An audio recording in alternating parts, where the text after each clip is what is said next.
So dito na tayo, nag-aarutan na kami dyan. Gusto niya talaga siya. Gusto kasi niya yung hinaharot siya. Ayan o, hinawakan niya kamay ko.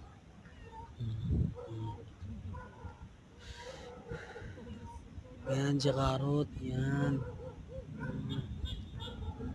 Ako naman dyan, nagiging unggoy na.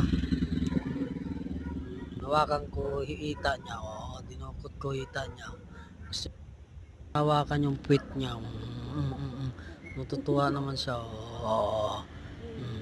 Tapos gustong-gusto niya na nakaharap sa camera, yung binibidyohan siya.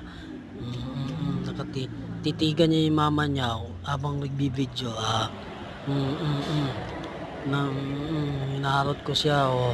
Saan ka pa? Ganyan siya. Hanggang ngayon paglaki, grabe, Abot na niya super sa Charlene, duper. inaangat na niya Salamat kung sa di niya Diyos. maabot-abot.